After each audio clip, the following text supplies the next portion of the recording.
Maravilhoso Deus de misericórdia, o Deus que nos reunimos nesse dia que foi separado por vós para louvor, o sábado do Senhor. Agradecemos muito, Senhor, por onde nos encontramos agora, nessa natureza, com os amigos, com os irmãos, com visitantes. Agradecemos e pedimos a presença do Teu Santo Espírito entre nós, para que, Senhor, o que seja aqui passado, aquilo que estudarmos aqui, não venha de nós, mas da Tua vontade para nós, para que possamos abrir a nossa mente, receber o Seu Santo Espírito, para sermos convencidos, Senhor, daquilo que o Senhor deseja para nós, a nossa aproximação de caráter, a nossa semelhança de caráter com Cristo. Agradecemos por tudo, pedimos a sua santa presença entre nós, em nome e por amor de Jesus. Amém. Como já foi passado, né, até então, nós vimos que Deus convidou o seu povo a sair, a se afastar do protestantismo apóstata, né? E a gente pensa, voltando na história milerita, que não estava acontecendo muita coisa naquela época, né? Que todos estavam vivendo o seu dia a dia ali, normalmente, e como se fosse do nada, né? Guilherme Miller é levantado. E então acontece o reavivamento milerita. O que precisamos saber e ver é que o destaque maior no que está acontecendo neste período é um levantamento, são os grandes levantamentos. E se nós buscarmos até mesmo no Wikipédia, nós vamos ver que no ano de 1700, o primeiro grande despertamento, reavivamento, aconteceu em massa, e estava acontecendo por toda a América, né? E em várias áreas. Foi um período de grande reavivamento religioso, os 1700. Então, a gente pode trazer, como nós vimos anteriormente, que aqui, 1798, nós podemos trazer de maneira simplificada, que saiu, né, dos 1260 anos, o povo de Deus saiu da escuridão. Até aqui era escuridão, né? Conforme nós vimos, e sabemos também, né, havia a idolatria, e perdeu-se o sábado, né? Perdeu a guarda do sábado. E seguindo, aqui a gente vai ver, conforme falei, a gente tem a impressão de que nada estava acontecendo, e de repente, Miller. Não foi bem assim, as outras igrejas também tiveram um reavivamento, e estava sendo um momento que estava acontecendo realmente entre 1700 e 1790, depois 1798, nós temos o segundo grande reavivamento. Esses reavivamentos aconteceram em campais, assim como aconteceu para os mileritas, também para as igrejas. Não eram somente os mileristas que faziam as campais e que passavam de uma cidade a outra se reunindo. Os outros ministérios também viajavam de um lugar para outro, e isso aconteceu em 1790 até 1830, mais ou menos 40 anos. E no protestantismo, realmente houve uma morte a partir de 1840. E nós vemos que chegamos a 1844, quando Ellen White descreve que foi um ano de declínio espiritual. Mas o reavivamento ali, mais certamente, é desde o segundo grande reavivamento milerita. Os mileritas cresceram a partir do segundo reavivamento, né? Morreu, teve aquele declínio, então, no segundo reavivamento, praticamente, aqui cresceu o movimento milerita. Quando a gente vê a conversão de Miller, que era um deísta, né, ele se tornar um protestante, isso está acontecendo dentro do segundo grande reavivamento, quando Ellen White vai para a igreja e nos sermões que fala do inferno, ela é convencida de como era pecadora. Isso acontecendo ali, nesse período do segundo reavivamento no protestantismo. Mas o que aconteceu no primeiro grande reavivamento? No primeiro grande reavivamento, nós tivemos uma separação no protestantismo, porque aqui nós vemos, né, seguindo conforme a história que foi passada até agora.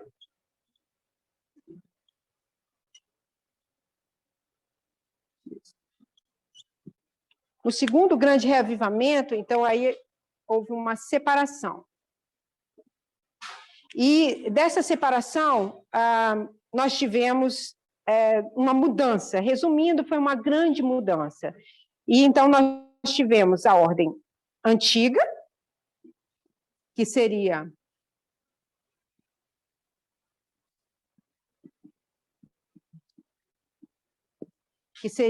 os conservadores,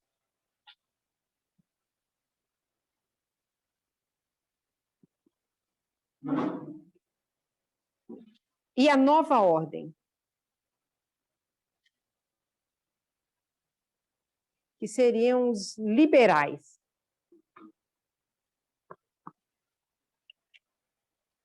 E nessa separação, os liberais, qual foi a grande diferença nessa separação? É que os liberais, eles passaram a considerar de que ler a Bíblia e entender por si mesmos era importante, que eles podiam fazer isso.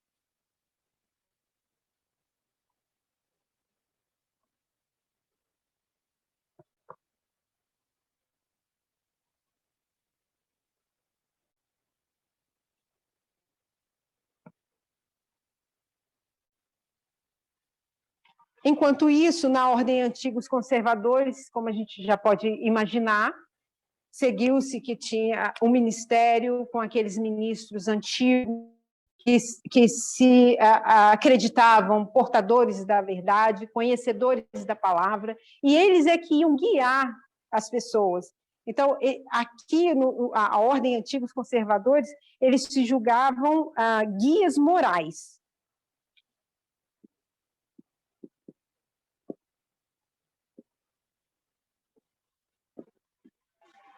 Então, eram os guias morais, eram dos ministros antigos, e eles definiriam a palavra de Deus.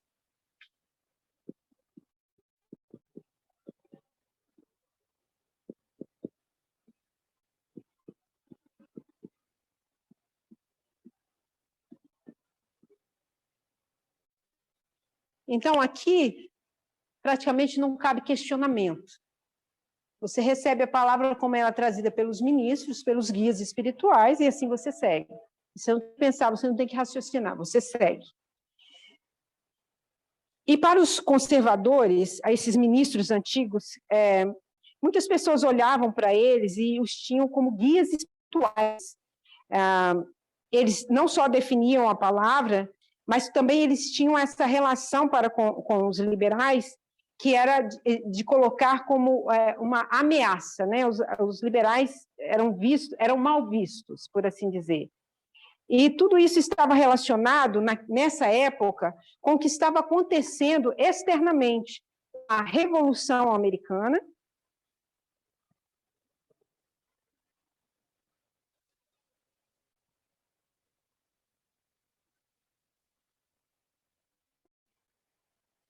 com o republicanismo,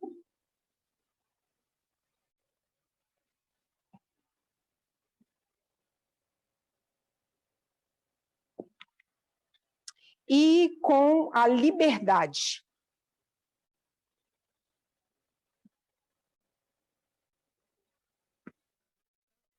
Independência também entra aqui.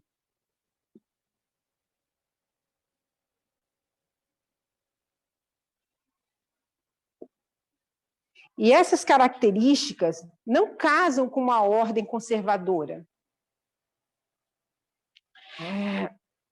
A independência aqui também era a independência dos políticos, né? Ou seja, esses assuntos externos estavam impactando com a igreja, impactando com aquilo que a igreja estava operando. Esses mesmos guias morais, né, que eram da ordem antiga, dos conservadores, eles se sentiam, esses anciãos, eles se sentiam ameaçados. Eles eram conservadores, eles acreditavam que essas facções, né, dos liberais eram uma ameaça e que tinham poder de influência. E eles viram isso como um desrespeito, como uma perda de status, de poder. Eles começaram a lutar contra o que eles achavam muito liberalismo. Eles achavam que era um liberalismo extremo. Esse grande reavivamento religioso vai através da América e sai daí duas igrejas como gêmeas. Então, a gente pode colocar aqui o protestantismo, mas eu vou fazer uma outra figura aqui de lado, para a gente ter essa representação. Sai daqui o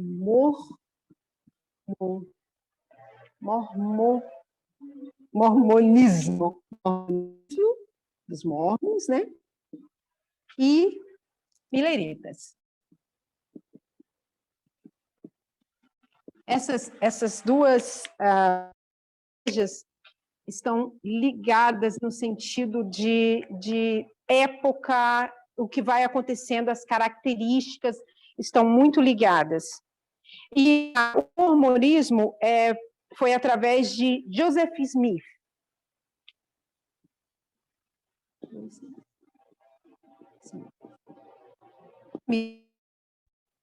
Quem? Guilherme Miller.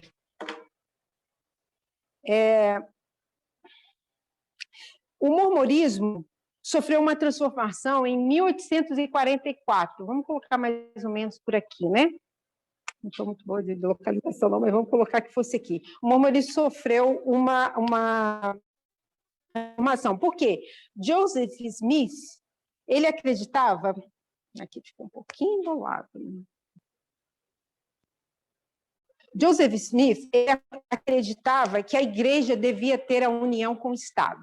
Ele acreditava que mesmo ele participando da igreja, ele poderia ser candidato a presidente, ele poderia se envolver na política.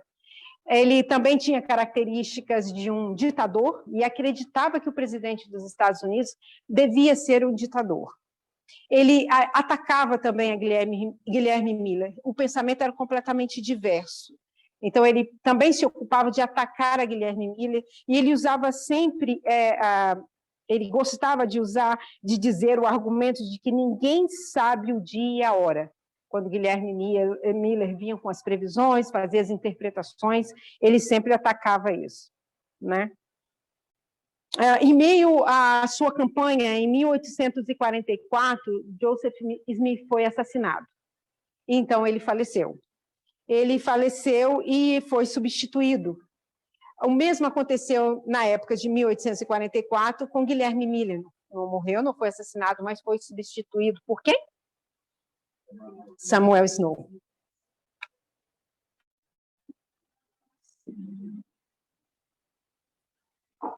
Então, há muitas semelhanças entre as duas igrejas.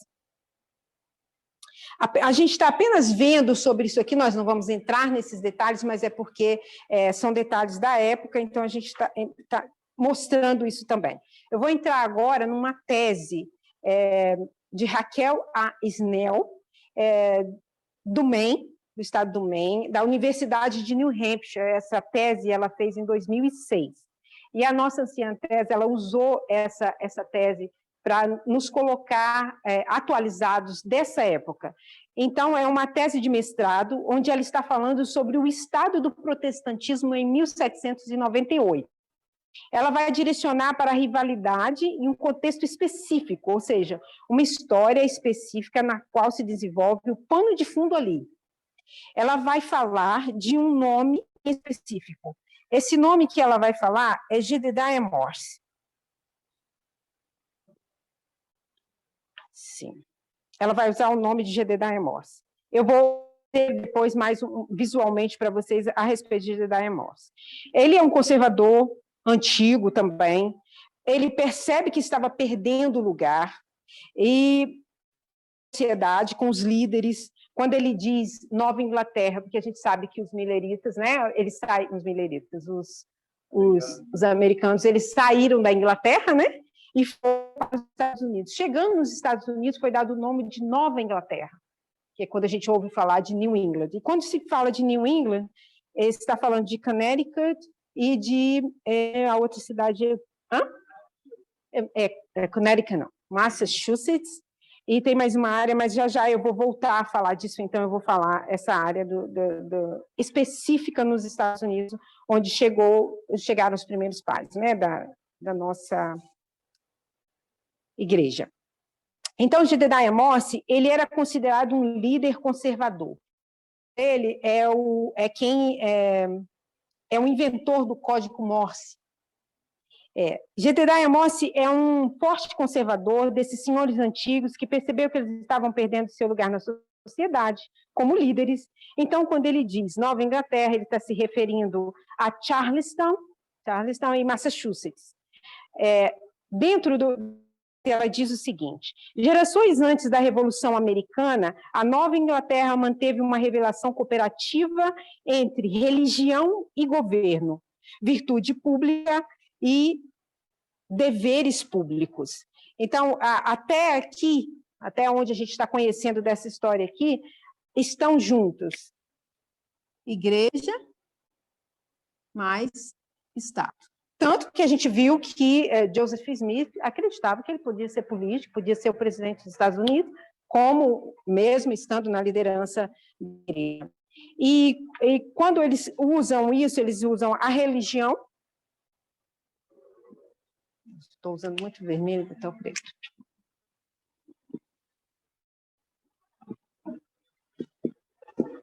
Como virtude pública. E o Estado como deveres públicos. Isso estava sempre muito junto, tido como natural, não havia nenhum problema entre governo e Estado junto, estava normal para essa época. Igreja e Estado junto, para essa época estava como normal, né? Então, como a gente viu aqui, que também tinha o republicanismo e o liberalismo, né, que estava emergindo agora nessa época, né, e os liberais estavam também crescendo e experimentando essa diferença. Eles estavam sendo provados e não havia nenhuma forma de democracia na época, né? E isso cria um ambiente bastante tenso, mas essa parte que era conservadora acreditava no milenismo ou mileranismo, né? Acho que dos 1000 anos, né? Na doutrina de 1000 anos de prosperidade. Isso também causava um conflito na parte dos Estados Unidos para com a Grã-Bretanha em 1700. Esses conservadores, eles acreditavam agora que os Estados Unidos era Nova Israel, uma semelhança com que também os mileritas, como nós acreditamos também, que os Estados Unidos seria a terra gloriosa. Aqui nessa época está se colocando isso, mas esse conceito dos 1000 anos de paz e prosperidade foi uma parte nessa revolução contra a Grã-Bretanha. Como os ministros da Nova Inglaterra eram revolucionários, eles resistiam à tirania em nome de Deus e mantinham a liberdade como a virtude do novo Israel americano. E proclamaram que, ao compartilhar esses valores com a humanidade, a América se tornaria sede principal da Igreja de Cristo. A sociedade da Nova Inglaterra era particularmente suscetível ao forjamento de uma conexão entre esferas políticas e religiosas por várias razões. Então, ela está falando aqui de como eles eram suscetíveis e como eles estavam em união com a igreja e com o Estado. Várias fontes influenciaram o desenvolvimento do milenismo. O primeiro, os conflitos com a França. E nesses conflitos com a França, sempre foi colocado de uma forma como a percepção de conspirações contra os católicos, eles estavam diretamente ligados a uma concepção apocalíptica, e na história na qual a França e os franceses eram cúmplices, fazia essa ligação da França com o papado. E isso passou a ser subjugado, né, pelos eleitos de Deus na Nova Inglaterra. Então, eles vendo esses eventos externos, políticos, de uma forma bem religiosa, como uma ameaça. Eles estão vendo o papado e estão começando a ver a França e acreditando que a França e o papado são ferramentas de Satanás para minar os Estados Unidos, porque nessa história que eles estão em perigo de guerra com a França, não entraram em guerra, mas estão em perigo de guerra, isso é no final de 1790, no final dos 90.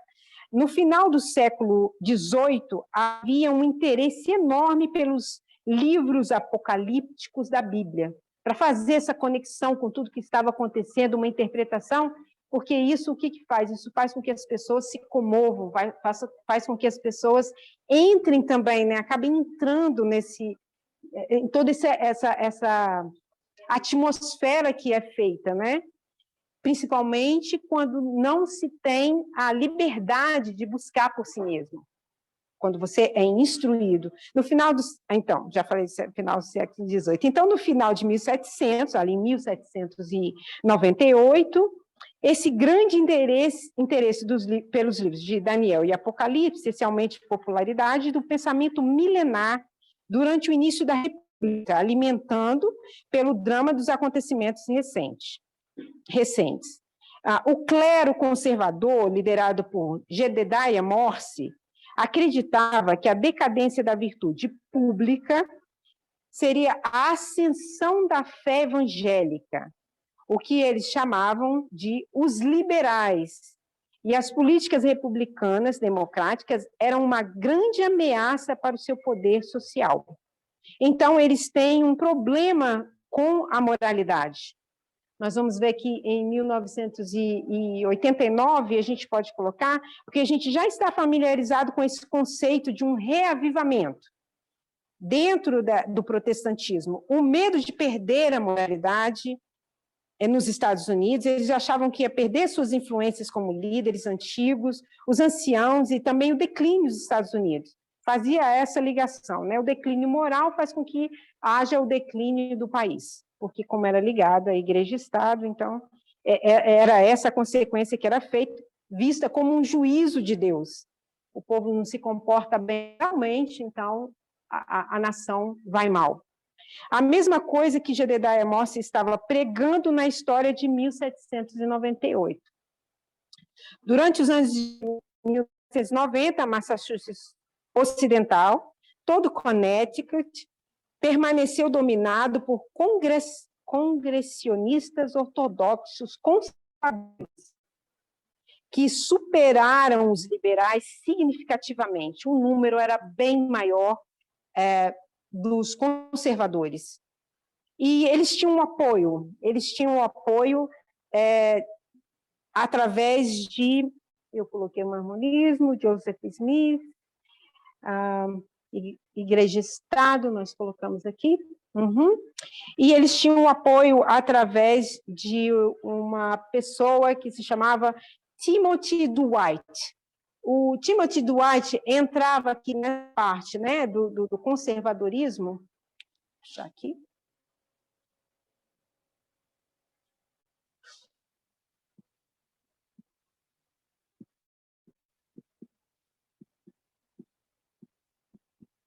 ele era uma figura importante aqui através da Universidade de Yale, uma importante universidade nos Estados Unidos.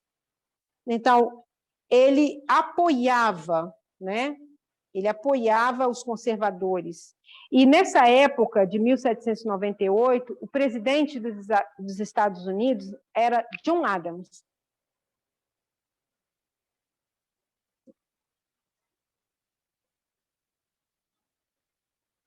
John Adams era conservador, John Adams acreditava que precisava ter um governo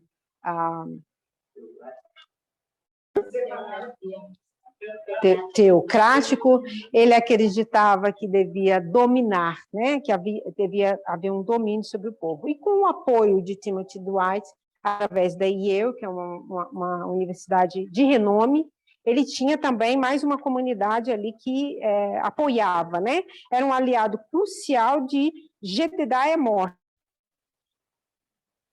Quando nós falamos de Jedediah Morse, eu vou precisar colocar aqui uma ligação dele com John Adams. Ele é um apoiador. Posso colocar um forte apoiador.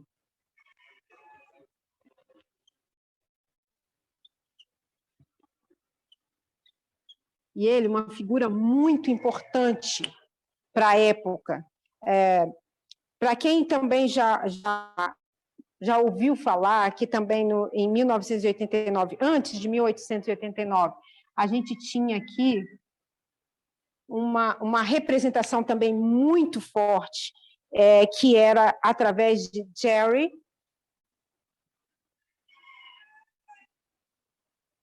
Falwell. Duas figuras muito representativas.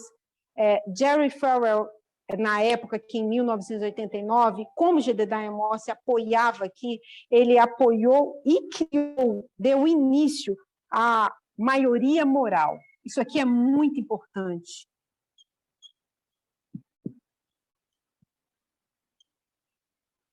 Porque nós temos toda a influência dessa preparação que foi feita aqui através da maioria moral hoje no mundo, e principalmente nos Estados Unidos, isso é muito forte. Essa maioria moral é como Jedediah Morse, é como Timothy Dwight. Eles lutam pela moralidade, eles querem um governo de igreja e Estado, de conservadorismo.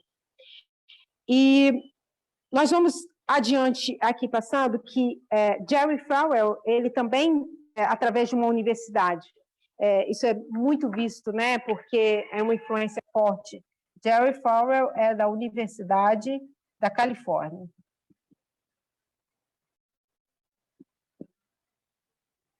Ah, não, Virgínia, perdão. É Virgínia.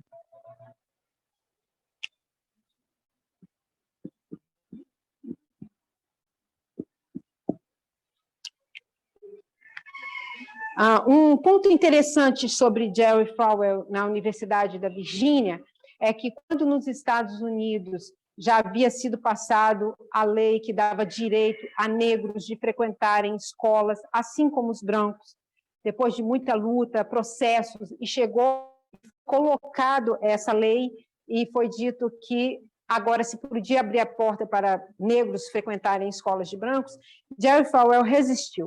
Na Universidade da Virgínia não podiam entrar negros. E ele resistiu por muito tempo, até que então foi criada uma lei que tirava todo a ajuda, o suporte financeiro para as faculdades que não recebessem negros.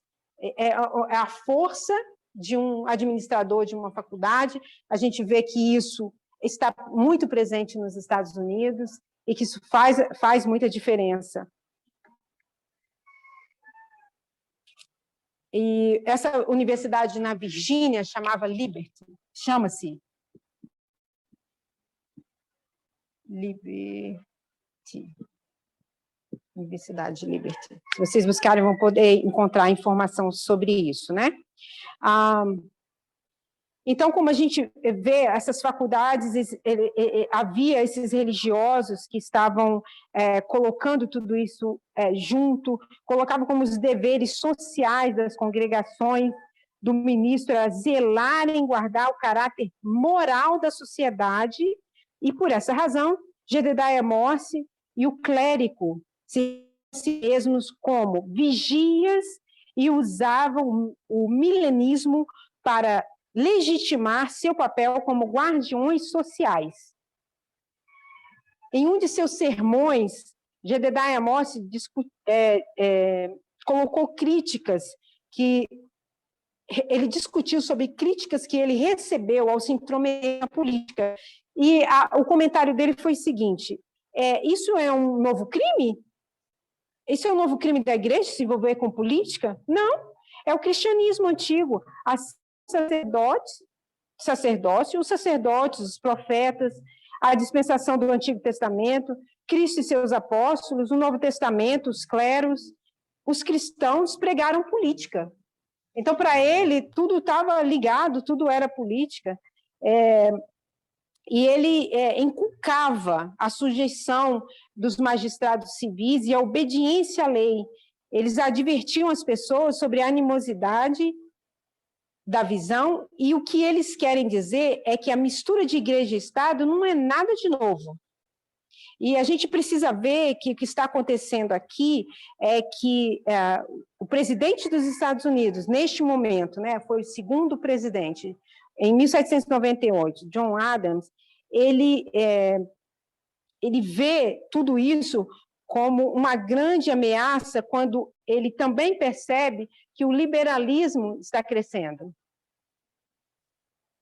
E vem a eleição de 1800, ele tem a intenção de se reeleger, né?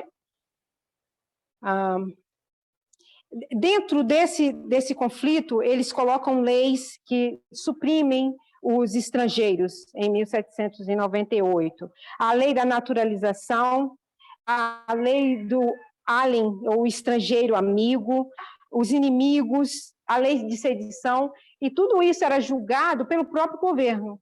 Então, se o governo decidisse que um grupo de pessoas de outro país que estavam vivendo ali, de imigrantes, eles estavam sendo hostis, decidiu que é hostil, vai preso, vai extraditado.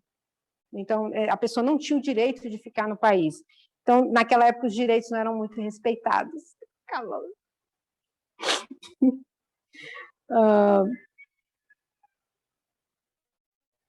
Isso se propagou por muitos anos, até que também através de uma universidade, não só universidade, mas surgiu, né?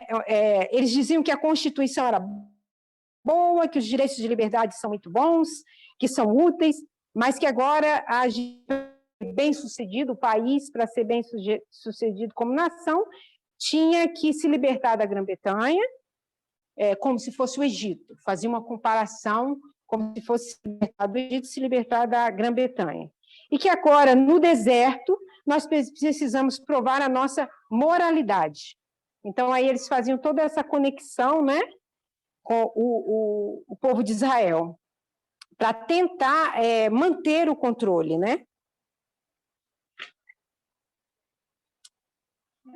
Eles têm escravidão como institucionalizada, né? Que era o que Deus esperava, seguindo a Bíblia.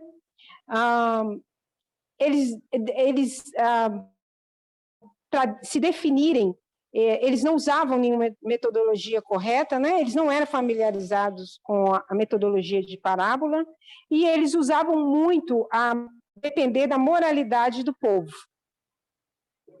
E essa sociedade não refletia a virtude que o clero queria na sociedade.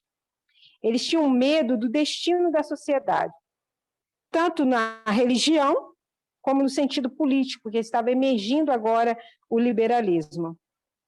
Eles tentaram achar uma solução, forçando e fortificando ainda mais o clero conservador, embora nunca de forma oficial. Eles usavam sempre uma campanha com o clero conservador, com Jedediah Morse como seu líder, e essa era uma relação direta com Jedediah Morse e com a facção conservadora, sempre apoiando aquele que estivesse agora no governo, né? E, no caso, era John Adams.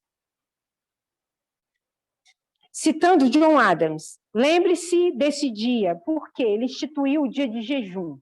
Como ele fazia sempre a ligação com a religião, ele percebeu que a nação não ia bem, mas a nação não ia bem devido à direção dele. Ele não estava sendo um bom administrador, mas ele conectava isso com religião.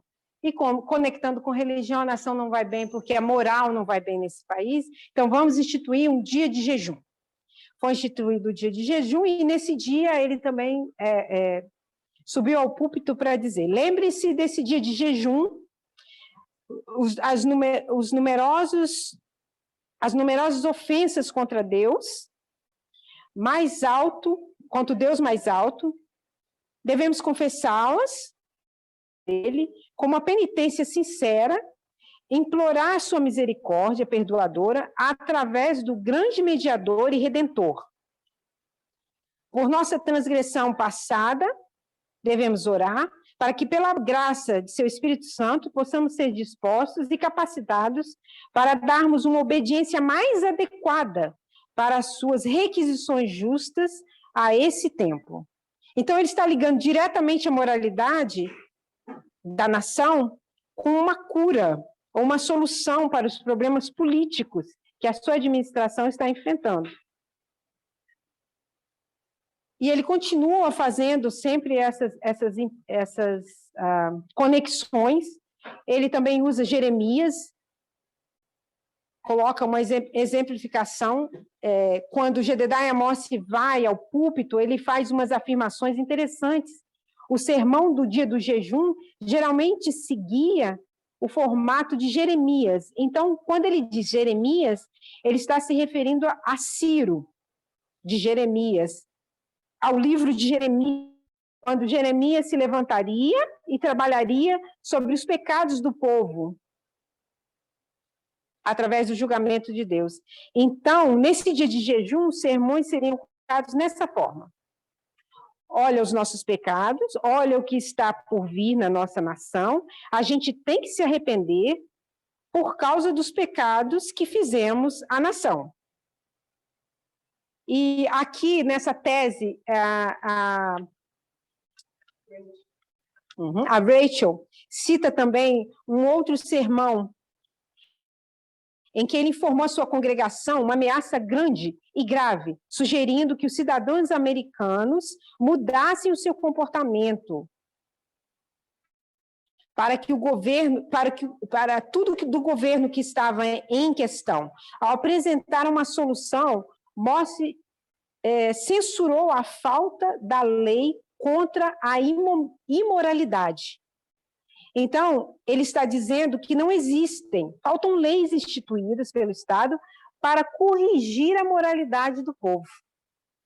Muitas das leis, de fato, contra o vício, a imoralidade daqueles, particularmente contra a devassidão humana, contra a profanação humana, jogos, a quebra do sábado, sobre uma carta morta. Então, ele diz bem assim, a gente tem leis para reforçar a moralidade dos Estados Unidos.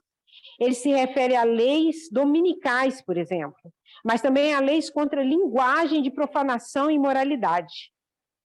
Ele está dizendo que essas leis no Estado são cartas mortas. Elas não estão sendo propriamente forçadas pelo governo.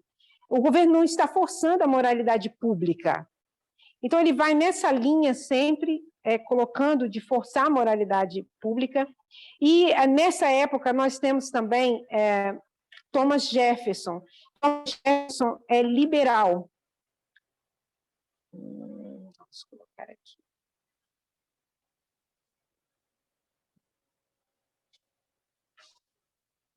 Eu já coloquei, não.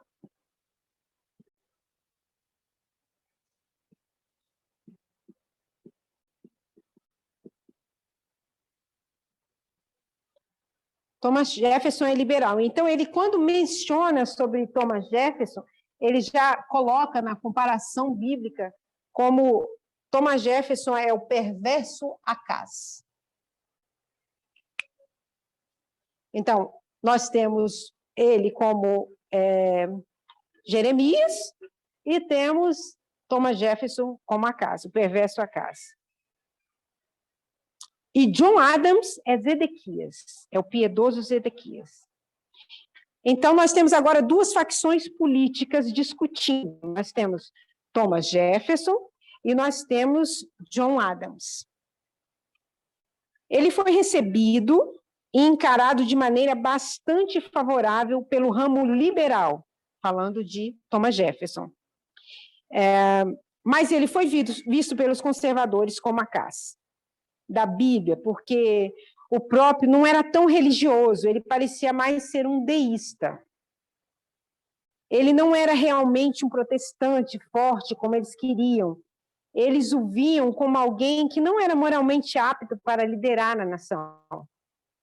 De modo que o ramo conservador apoiou John Adams e os liberais, Thomas Jefferson. E Jedediah Morse e seus sermões usaria histórias bíblicas, como ele usou a de Acaz e Ezequias, para representar Thomas Jefferson e John Adams. E nós seguimos aqui com sempre com esse conflito entre os liberais e os conservadores. Nós podemos ver mais sobre isso, a gente pesquisar sobre isso, mas eu preciso ir um pouco mais adiante para que nós chegamos no ramo do protestantismo. Nós temos algumas coisas acontecendo. O primeiro grande despertamento, né?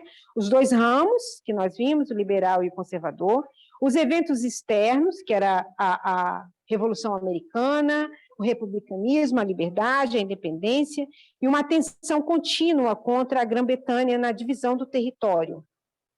Acontece também a Revolução Francesa e uma tensão desenvolvendo uma guerra. Portanto, todas essas coisas estão sacudindo esses anciãos conservadores que estão sentindo que estão perdendo lugar na sociedade. Enquanto aqui ela quer descrever como uma tática, um plano. Jedediah Morse acredita que ele estava fazendo o que ele fez em 1798, naquele dia de jejum, e que ele vai ao púlpito e dá a eles o que eles esperam. Ele fala de moralidade, fala de problemas, como eles precisam se arrepender, do medo do inferno, do fogo. E esse tipo de sermão é o que eles esperavam ouvir. Ele declarou à sua audiência que há muito suspeitava de sociedades secretas. Então, aqui Jedediah Morse já passa a usar de uma nova arma. Até então, ele usava o conservadorismo, até então ele tinha domínio através de usar os guias, usar a religião, mas agora ele precisa de usar, ele usa mais uma força. Ele agora faz-se valer de sociedades secretas, o que, na verdade, ele está se fazendo valer de teoria de conspiração. Exatamente. E que se torna realmente um ponto de virada aqui, porque aí ele já começa a atacar de uma forma diferente. Então, ele diz assim, por que essa facção liberal está crescendo? Por que essa facção liberal está crescendo? Porque temos essa tensão política, porque achamos a imoralidade tolerada, porque temos alguém como Thomas Jefferson aumentando o poder e ameaçando nossas administrações atuais. A administração já não ia bem, não era bem feita, mas o fato de surgir Thomas Jefferson representando o liberalismo de forma diferente e agora com mais força, fez com que ele, então, atacasse Thomas Jefferson. E passasse a usar essa força, né, de colocar as teorias de conspiração e as sociedades secretas para poder forçar uma uma virada, né? E, usando isso, ele usou, na França, os Illuminati, da Bavária. Ele, então, instituiu sobre isso, e, então, ele está dizendo que, então, o Estado, né, está trabalhando contra John Adams e contra os conservadores, contra a facção conservadora, e a religião, e a obra também. Ele vai dizer que Thomas Edison e aqueles que dão suporte a ele e o apoiam, não apenas politicamente, mas também a facção liberal do protestantismo, está sob o controle dos Illuminati da Bavária. Isso, que Thomas Jefferson estaria sobre esse, politicamente, né, sendo dominado pelos Illuminati. E isso é um ponto de virada, isso é a introdução do protestantismo, no protestantismo, de teorias de conspiração, para justificar as suas ideologias políticas. E ele colocava que esses liberais protestantes, esses ministros liberais, estão crescendo, estão tendo uma influência, e essa influência é uma ameaça. Thomas Jefferson e pessoas que estão pegando o republicanismo estão indo muito longe. O povo imoral, as pessoas e seus vícios, se resume isso, todas as ameaças para ele, né? Ele colocava como isso sendo a ameaça. Ele, como conservador, diz que esse é um trabalho de infiltração da sociedade, de uma sociedade que se infiltra nos Estados Unidos, sendo os Illuminati.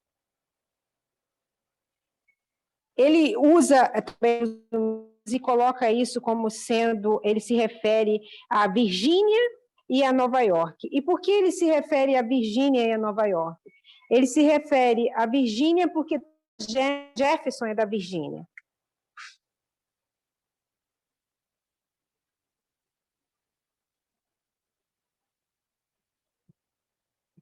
Ele se refere a Nova York porque agora nós temos uma nova figura que se chama Alexander Hamilton. E ele é um apoiador de Thomas Jefferson.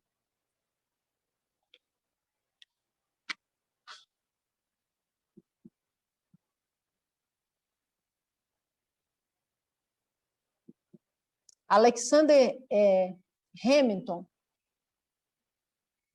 ele é da faculdade de Harvard.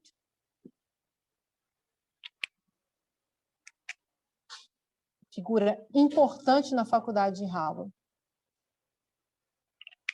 Então, nós temos a faculdade de Harvard com Alexander Hamilton apoiando a Thomas Jefferson, que é liberal. Nós temos Timothy Dwight, de Yale, que também é uma faculdade de renome nos Estados Unidos, apoiando a Jedediah Morse, John Adams e os conservadores. É uma guerra de titãs.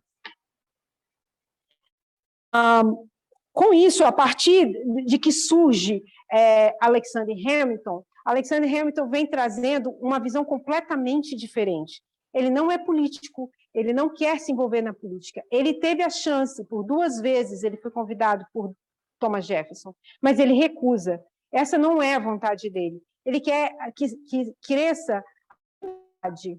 Ele é capaz de tirar do salário dele e colocar para os estudantes, para que eles possam conhecer mais, para que possa abrir a mente, para que as pessoas possam ter a oportunidade de entender melhor em tudo, religião, política, em tudo. Então, seria uma liberdade, um abrir de mente, né? Tirar dessa célula que era a guia moral. E, a partir da entrada também de Alexander Hamilton, ele ataca diretamente a Jedediah Morse. Ele ataca porque tem o jornal de Harvard, e ele, com o apoio de mais um, que vou encontrar aqui,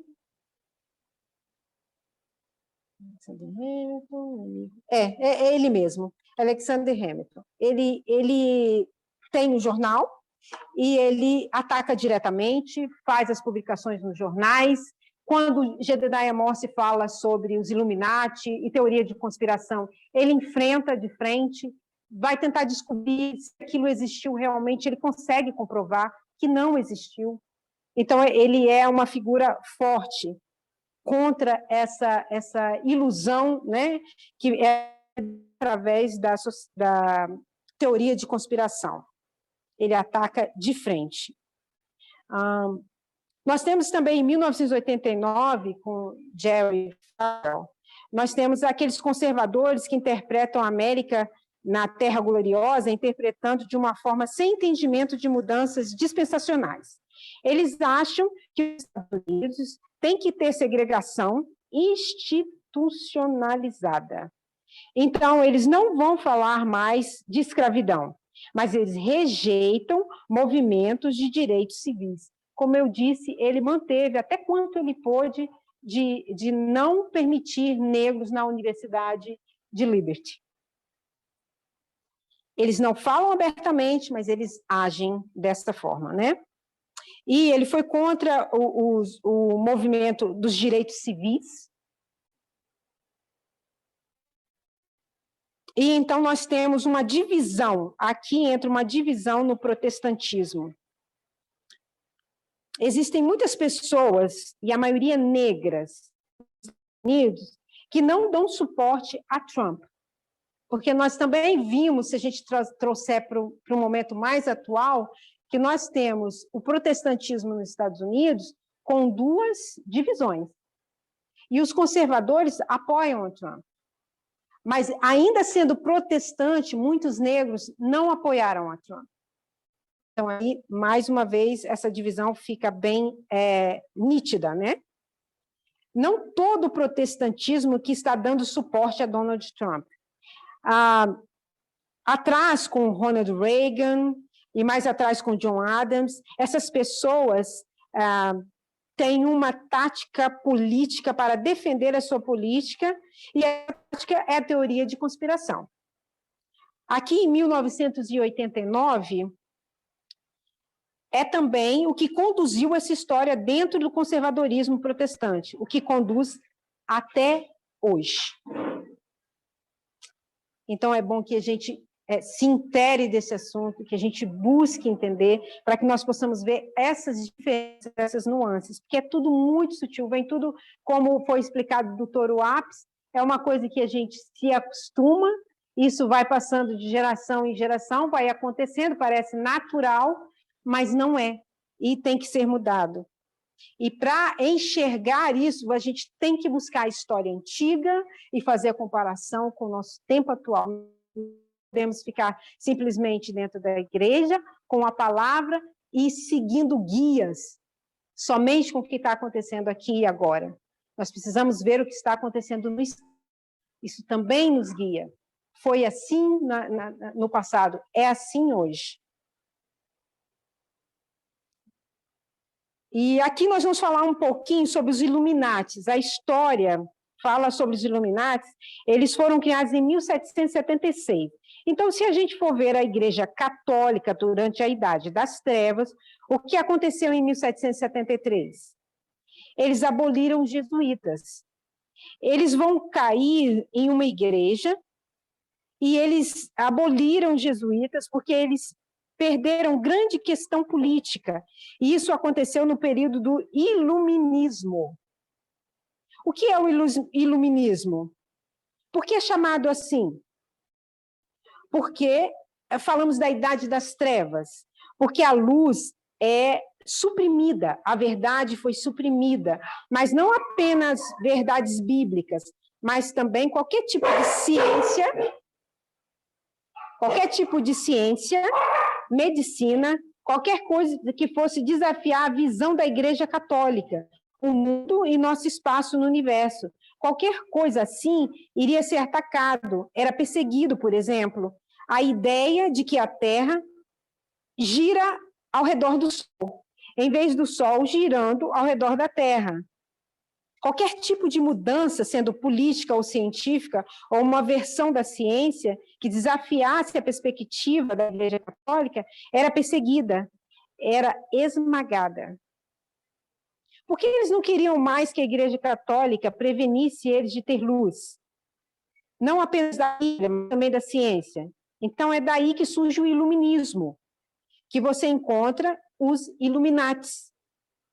É formado por um homem que era jesuíta, ele dava aula, era um professor de leis na universidade, e ele percebe que estava numa universidade jesuíta, ele era jesuíta, era controlado por jesuítas, mesmo que os jesuítas foram abolidos.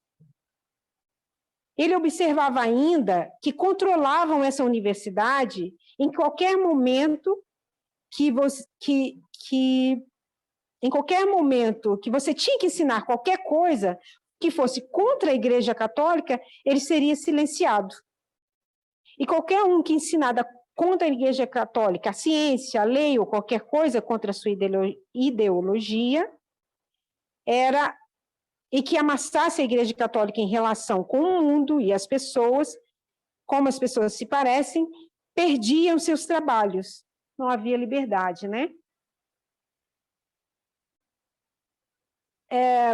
Então, aqui o que está sendo dito é que os Illuminatis faziam, o que eles faziam necessariamente, nós não estamos dizendo que os Illuminatis faziam era necessariamente bom, mas que a verdade comparada com a teoria de conspiração é essa.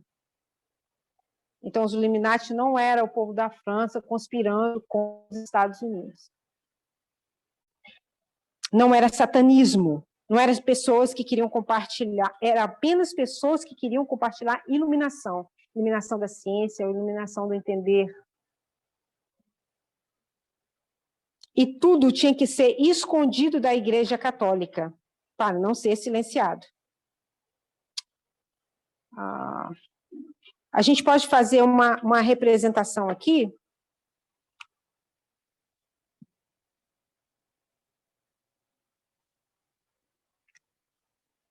Que em 1773, os jesuítas foram abolidos.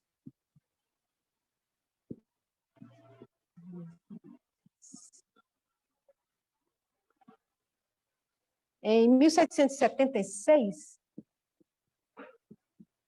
desculpe a letra, gente, surgiu os Illuminatis.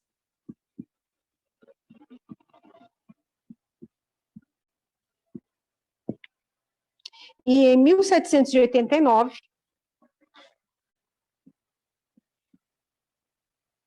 é a Revolução Francesa.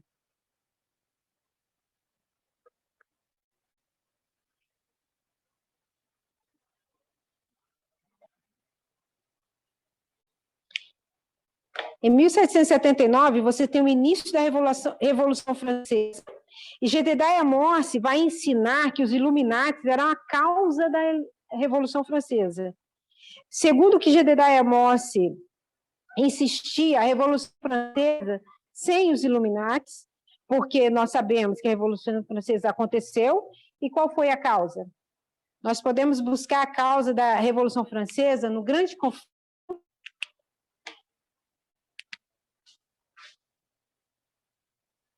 Vou botar embaixo.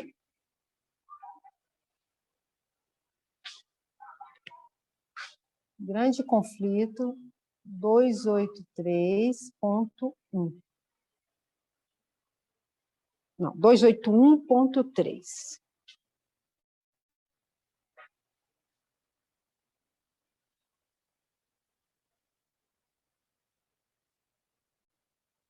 O que diz o grande conflito em 281.3?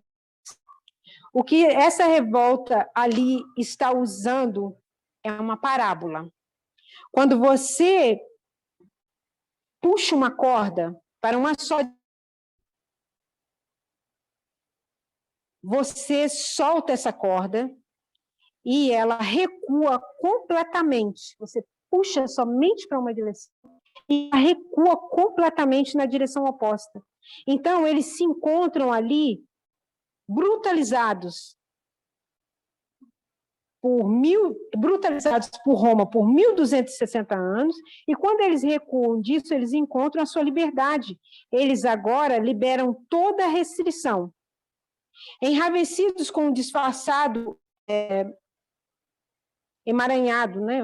Disfarçado, embutido durante tanto tempo, haviam prestado homenagem, rejeitaram a um tempo a verdade e a falsidade, e erroneamente tomando a libertinagem pela liberdade, os escravos do vício escutaram a liberdade imaginária. Então, é aqui onde nós deveríamos estar. Quando são pescados pela Igreja Católica por um longo período de tirania, e quando essa corda é solta, eles não vêm para um posicionamento balanceado. Eles vão bem além disso e eles rejeitam a e falsidade. Nós vamos mais adiante aqui. Falando de verdade e falsidade, vamos reforçar sobre as teorias de conspiração. Hoje ainda a teoria de conspiração é muito forte dentro da igreja. Nós sabemos que a igreja adventista ainda segue acreditando, ainda segue propagando, mesmo sabendo que Ellen White, ela não seguia, na época de vacinação ela era viva e ela se vacinou. E hoje nós temos tanta teoria de conspiração e muitas pessoas não vão se vacinar, dizendo que é contra, que Ellen White era contra. Se nós buscarmos, nós vamos descobrir que ela se vacinou. Então, não há maior exemplo do que ela ter tomado as vacinas, né? E nós temos citações de Ellen White em PM 281,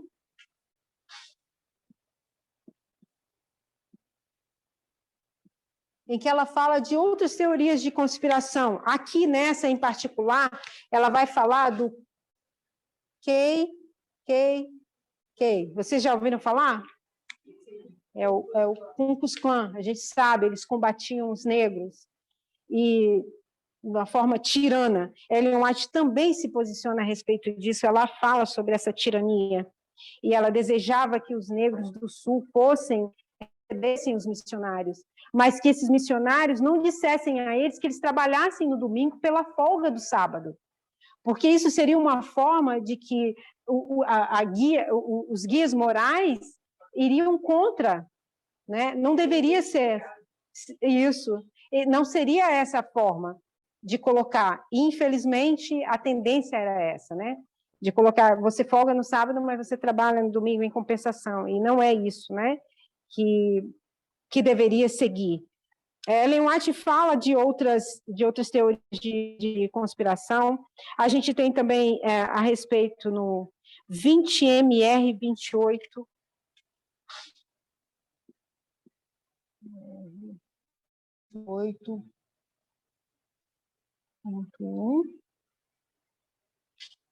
Ponto 1 e 282.1. Para quem quiser depois pesquisar sobre, tá, gente? Porque não vai dar tempo de eu passar tudo aqui agora.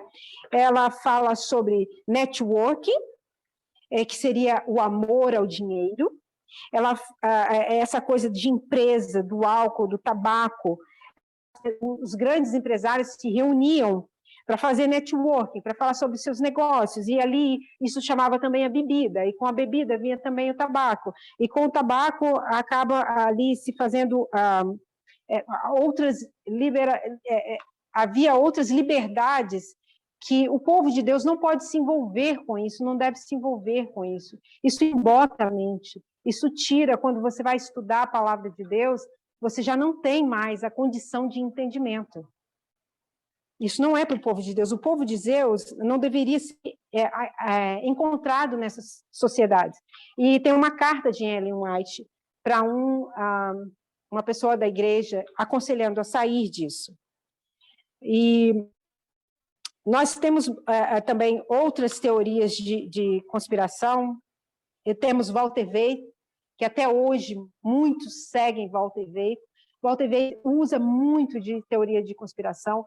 Ele pega, a teoria de conspiração é pegar verdades e misturar com inverdades. Então, você, naquela confusão, você instrui, você acaba se confundindo e seguindo uma regra que é errada. Walter Waite, ele gosta de colocar questionamentos, ele gosta de misturar. E ele é sagaz. Então, até hoje, nós vamos falar mais de Walter Waite em outras apresentações, e é muito importante eu colocar aqui agora sobre... Vou colocar aqui, porque é muito importante falar sobre esse assunto. Eu não tirei foto nem nada. Será que deu para ver? Espera. Tudo bem. A gente tem que falar de 2012 e 2014, para a gente trazer mais para a atualidade. Porque as sociedades secretas, vocês acreditam que elas realmente são secretas? Não. Porque se a gente sabe que elas existem, já deixou de ser secreto. Então, elas não são totalmente secretas, mas a gente gosta de acreditar nessa farsa, né? Infelizmente, isso é uma coisa que mexe muito ainda com o povo de Deus.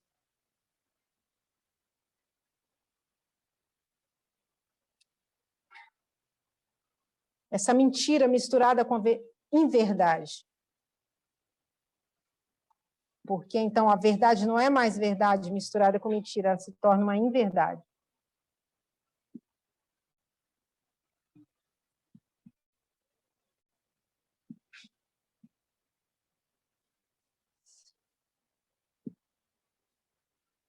Aqui nós vamos falar mais de uma atualidade que, falando ainda, né, de reuniões, sociedades secretas, que muitas vezes não são sociedades secretas, são reuniões que não estão abertas. No caso aqui, a gente pode colocar que em 2012 houve uma reunião muito importante entre Steve Bannon, Steve Millen e Jeff Sessions. Steve Bannon, ele era a figura importante da Cambridge Analytica. A Cambridge Analytica, se vocês não conhecem, ou para quem já conhece, é aquela empresa que fez toda uma junta para fazer com que todos os eleitores fossem controlados através dos seus gostos, através daquilo que você acessa. Eles usaram e a prova com ex-funcionários deles, né, para a eleição de 2016. E foi assim que Hillary Clinton, né, foi tirada e Donald Trump conseguiu vencer. E Steve Miller era o assessor de Donald Trump, ele veio a ser assessor de Donald Trump, então antes fizeram essa reunião. E Jeff Sessions era um deputado, era um senador, muito importante, mas republicano.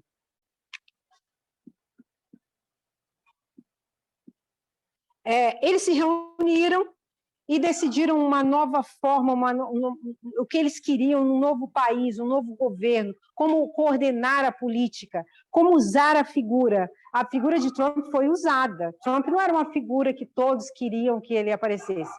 Ele apareceu conduzido. Se nós colocarmos um pouco da nossa memória para funcionar, eu não sei se aqui... Mas nós tivemos essa mesma, não assim desse caso, mas nós tivemos uma coisa parecida com Collor.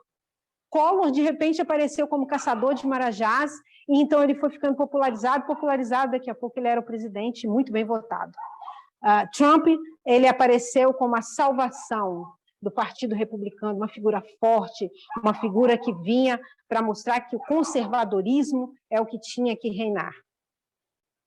Colocando isso, vamos também aproveitar aqui para nós abrirmos os nossos olhos.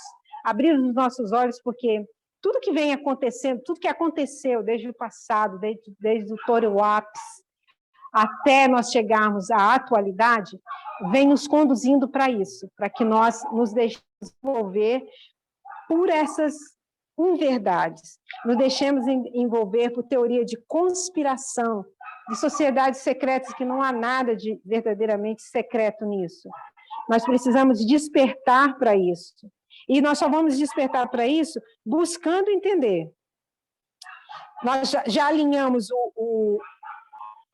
a igreja, o Israel antigo, alinhamos o Israel moderno, a gente viu o problema que o Israel antigo tinha, né, se manifestado e consistente. O problema foi porque eles queriam ter um rei, que eles amarraram esse rei a Deus, e assim como no Egito, Faraó e o touro Ápis, Deus para eles não era suficiente como um juiz, eles queriam aquela característica do touro Ápis, representada na nação. E então, através da idolatria, primeiro o bezerro de ouro, então eles pedem por um rei, e depois, na divisão da nação, eles colocam ali um bezerro no norte e um bezerro no sul. E eles vão para a Babilônia e continuam a mesma idolatria. E eles saem da Babilônia e perdem até a adoração ao ídolo, mas eles continuam com a adoração ao touro Ápis, porque eles mantêm as características desse ídolo. E quando Cristo vem, que é um rei manso e humilde, ele não foi reconhecido, porque ele não é um conquistador, porque ele não faz uma demonstração forte de coragem, e eles não conseguiram reconhecer o seu Redentor, e falharam. Eles não conheceram a natureza do rei, e, portanto, era uma luz diferente. E nós vimos no Israel moderno, a gente mostrou como a gente saiu desse período de trevas, da idolatria, a gente perdeu o sábado, como Deus usou a sua vontade, um mensageiro, a sua vontade, escolheu um mensageiro que era Miller, para nos tirar do protestantismo apostatado. E nós olhamos como se parecia, como estava acontecendo, como foi o protestantismo, a invasão de políticos, Thomas Jefferson, John Adams, também nós conseguimos ver as duas facções, o conservadorismo e o liberalismo, e os liberais. Nós vimos Jedediah Morse como o liberal, como o conservador, e também nós vimos liberais, e nós vimos teorias de conspiração que foi usado pelos conservadores. Infelizmente, já apaguei. Em algumas citações de Ellen White, ela fala das sociedades secretas e como ela vê a sociedade secreta, que não são tão secretas assim na realidade. Nós fomos um pouquinho no espaço para desenvolver um pouco os escritos dela sobre a sociedade secreta, mas eu coloquei aqui, e quem quiser ter maiores interações com isso, pode buscar aqui.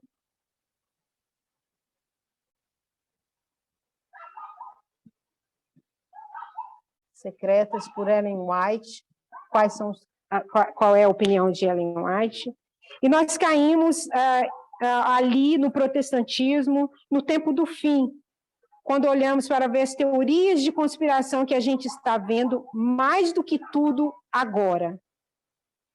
Particularmente agora, o período do coronavírus, que a gente tem ministros protestantes, também civis, e essa coisa de dizer a respeito também da teoria de conspiração a respeito do 5G, a cobertura do coronavírus sendo uma cobertura de 5G, tudo isso vindo de onde? De onde vocês acham que vem toda essa teoria de conspiração?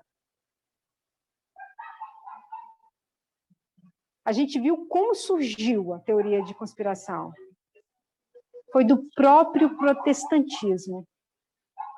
E não é diferente hoje. Tudo isso vem vindo do protestantismo, e os adventistas estão se sentindo especiais, peculiar, por causa dessas visões, e a gente não percebe que isso está sendo tirado do protestantismo. E a gente vai completar isso com as próximas apresentações. As perguntas, vocês podem tomar as perguntas, e depois, no final das apresentações, a gente vai estar respondendo. Então, agora eu não vou abrir para perguntas, para que a gente possa fazer perguntas e respostas. Vamos fazer uma oração? Maravilhoso Deus de bondade e misericórdia, já foi demonstrado, Senhor, que é a tua misericórdia que não permite que Cristo tenha voltado, que o segundo advento tenha acontecido, porque o Senhor deseja despertar o seu povo, despertar para que possamos abrir os olhos e possamos comparar e contrastar o passado com o presente. Nas lições do passado, podemos aprender para o presente. E o Senhor tem nos mostrado isso com tanta misericórdia, Senhor. Nós agradecemos por esse sábado maravilhoso, por essa oportunidade maravilhosa, e pedimos que a tua presença esteja entre nós. Que congregar seja um prazer, mas que nós estejamos abertos para aprender, para aceitar, Senhor, para reconhecer como quando estamos buscando autor o ápice. O Senhor está nos mostrando, Senhor, que podemos sair disso. E nós pedimos a tua ajuda e queremos estar forte nesse caminho, em nome e por amor de Jesus. Amém.